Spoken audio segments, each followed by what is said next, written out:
The theme for the panel discussion is the CEO Forum on RERA, the effects and the consequences. I'd like to invite on stage our panel members to please take their seats. Firstly, I'd like to invite our session moderator, Mr. Sudhir Nair, the Director of CRISIL Real Estate Ratings, to please come on stage. Well, ladies and gentlemen, he leads the real estate ratings, education grading, and institution SME businesses of CRISIL, and also oversees the overall strategic planning and implementation for these businesses, and comes with over 18 years of experience. Joining him on the stage, I'd now like to invite Ms. Mona Jalota, the Director, International and NRI with Colliers, to please come on stage. But ladies and gentlemen, she's a highly experienced sales and business development person and has extensive experience for more than 8 years in all the verticals. Moving on to our next speaker, ladies and gentlemen, I'd like to invite the founder and managing partner of Trust Legal, the solicitor Sudhir Mishra, to please come on the stage. Well, ladies and gentlemen, as the founder and the managing partner of Trust Legal, advocates and consultants included in 50 leading commercial law firms of India by the India Business Law Journal in its 2015 edition, Hong Kong. He's also been awarded the Best Environmental Lawyer of the Year award by Legal Era, CNBC TV 18, and Business Standard newspaper. We also have with us our next speaker, the Chief General Manager, Real Estate, State Bank of India. May I please invite Mr. Vajnath to please come on the stage. Ladies and gentlemen, he's been with SBI for over 3 decades in a career spanning various aspects of banking. And on that note, that brings us to our final speaker for the panel discussion. We have with us Mr. Architect Sandeep Goswami, a certified analyst in science and policy of climate change from the World Bank Institute. May I please invite Architect Sandeep Goswami as well. And he strongly believes that ecological solutions can be more profitable than any other economic venture. Now, when we have such kind of esteemed set of panel members, it's only befitting that we have a huge round of applause as well. And while joining our set of panel members, may I also invite J.S. Augustine, who's the Chief Innovations and Strategies with Nirmal. May I please invite J.S. Augustine to please come on stage. He's on his way. All right. May I please request our speakers to take their seats as well? We'll have the presence of J.S. Augustine in a short while.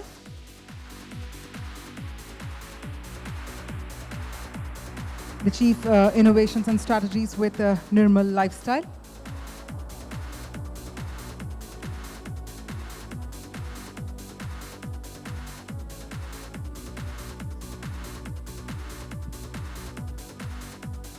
If I may request the console to please bring the hand mics for all of our speakers as well.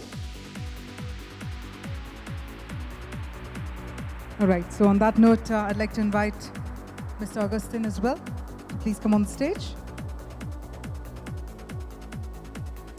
All right, so I do know it's a bright Saturday, but on that note, when we're talking about Saturday, it's always filled with a lot of energy. Can we have an energetic round of applause, please, ladies and gentlemen? We're getting started with our first panel discussion.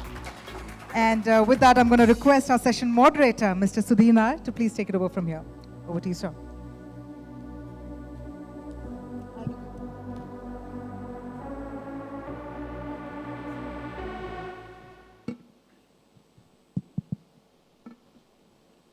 So, good evening to all, and thank you for being here for this first session of this evening. I'm Sudhir Nair. I represent CRISIL, the research firm looks at real estate very closely. Today we have a panel, an exclusive panel primarily put together so that we can discuss a topic of extreme importance. More importantly, it's something that has come into dominance recently. Its impact, short-term, long-term is still, unclear. And everybody in the sector, associated with the sector is grappling with how to handle this development, which this sector has not seen for a long, long time. So we are here, trying to address, some parts of it.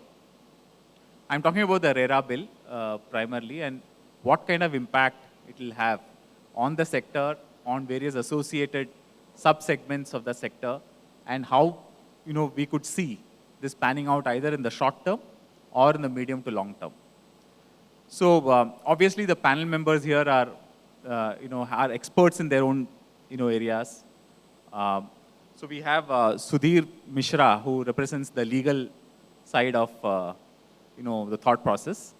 Uh, we have Mona, who's representing the consulting and the research side of, so to throw some light around that area on RERA. We have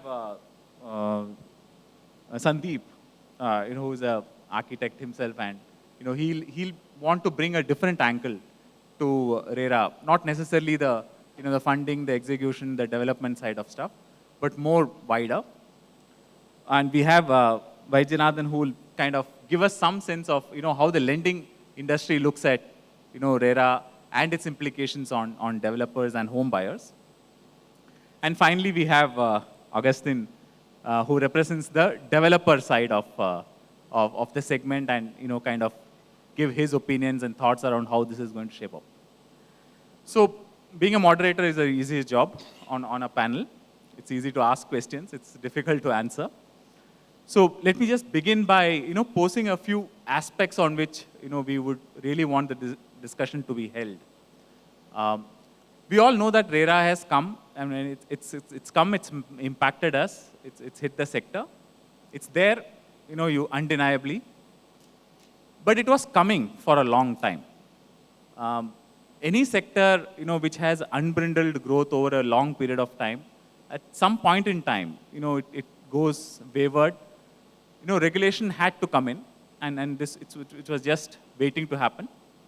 But the manner and the nature in which the regulation was imposed on the sector, because it's the first time, and it's the first time the law has come in to regulate something, it has its own nuances, it has its own gaps, it has its own fuzzy areas, which we believe that because it's the first time, it will undergo changes, it will have amendments, there will be a lot of back and forth by the sector, by the players, with the government, which is good, because that is how you will evolve into a more perfect regulation.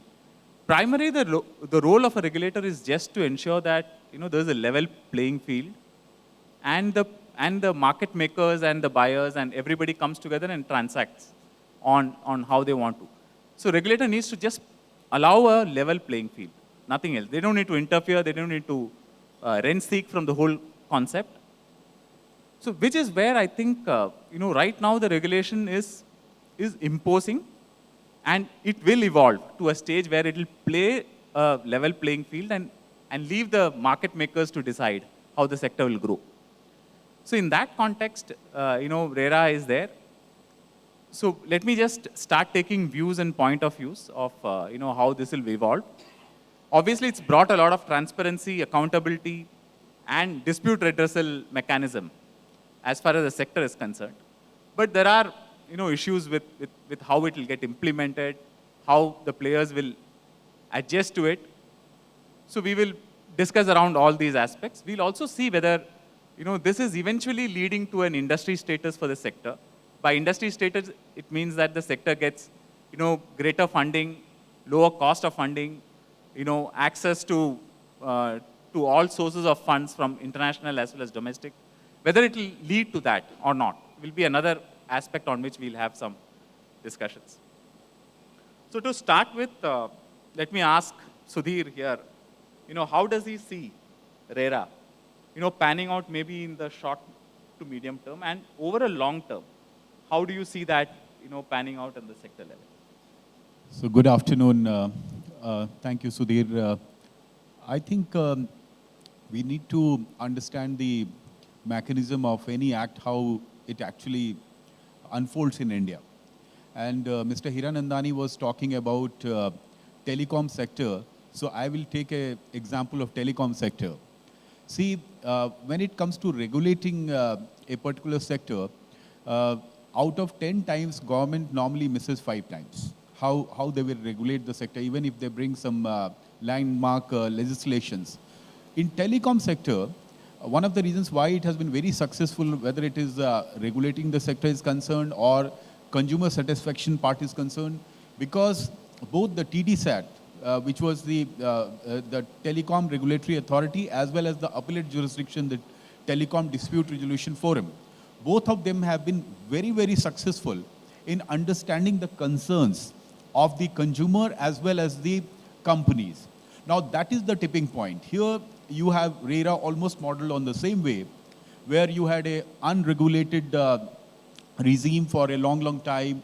Good players were always surviving. No courts were passing orders against them.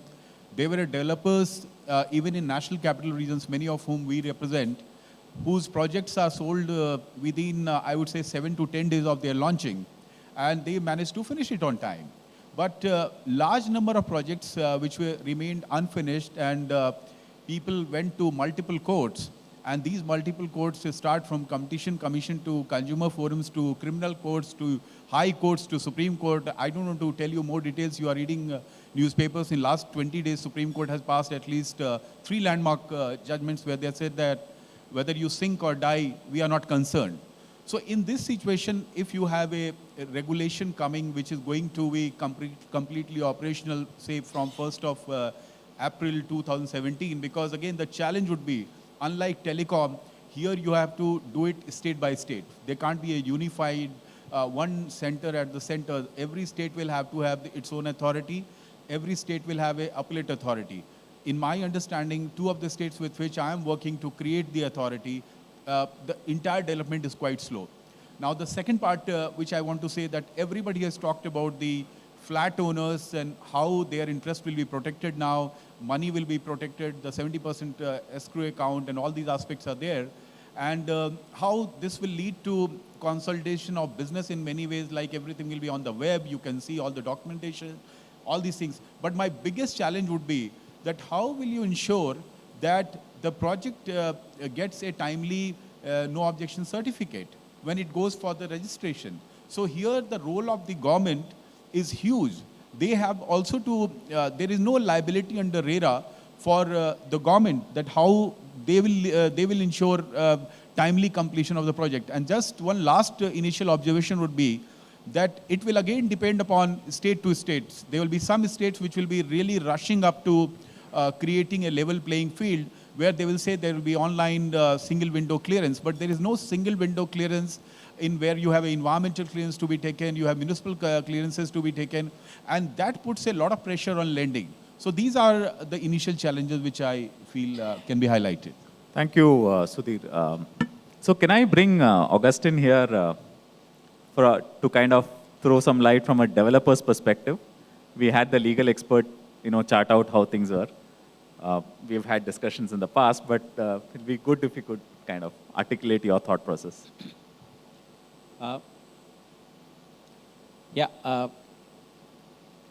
RERA is a reality, so we all agree on that, and we have started working towards that. The way I look at it is going to have its short-term implications, short-term impact and long-term impact. Instead of implication, I would rather use the word impact. I think the first impact that I see is from a mindset point of view, I think the consumer is elated, because obviously things now, the tables have turned, and it's a win-win for the consumer. But as far as the developer is concerned, it's completely a new game altogether. So we are now preparing ourselves to deal with it. I think there is a time by March, the authority is supposed to come into place. So we have few more months to go. So maybe another 3 more months as per the law. So max by June, July, the authorities will be in place. So, but there's a lot of ambiguity even amongst the policymakers, as well as the industry, as well as the legal experts. Everybody has, at this point of time, I think it's very cloudy. But a couple of things emerge. Number one, we have discussed this in Ahmedabad the last time. The big concern is the one who's going to give an approval is scot-free. So now you're holding the tail, responsible, leaving the head. So where do we go? Everything can happen. The corporation will say, okay, at every slab I'll have to come and check it, and he'll not turn up for 45 days, and the developer will be held responsible. He'll be asked to pay a fine of 5% to a maximum of 10%. Very good for the consumer, because it's a zero risk investment gamble that he can do now under RERA rather than in the current scenario, right?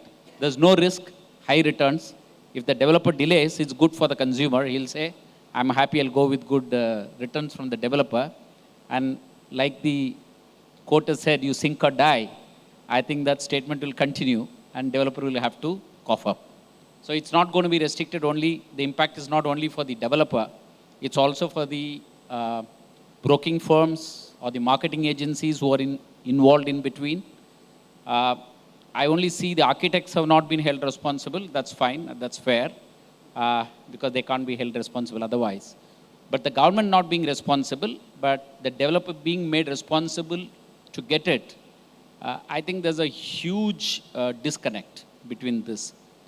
The impact on the consumer is going to be, he'll end up paying more price. Now, the developer is now wondering, I'm already working on a 10% margin in the current market because 46% of the cost is going towards the taxes. And now I have to cushion for another 5 to 10% penalty in case of the project getting delayed. So obviously the developer will want to cushion it in and consumer will pay for it. So the cost will go up and the number of projects that the developers will now come up with has already started shrinking. If you know, the trend is that there no more pre-launch is going to happen. Without approvals, nobody's going to make you an offer. So till the time approvals don't come, with the kind of fungible rules that is prevailing in Maharashtra or in Mumbai especially, the cost is too high. So people are now talking about abandoning the taller buildings to cut it down, 40 to 20, just forget the fungible, nobody wants to do it, I don't want to take a risk, close the project, get away with it. This will reduce the stock coming into the market. When the stocks will go down, the prices will go up.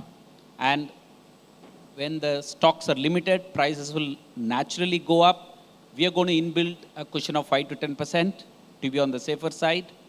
And of course, the impact on the funds and the bankers is going to be good for them because they will find it far more easier to release loans. So it is good for them in that sense. Maybe this will push bankers to reduce the rate of interest because they will have no choice, because I will have 10 to 20 banks ready to fund a RERA approved project. So the question is, who's going to give me the best of the interest rate? So possibly the developer will have 20 bankers every day sitting outside along with the fund guys to fund the project rather than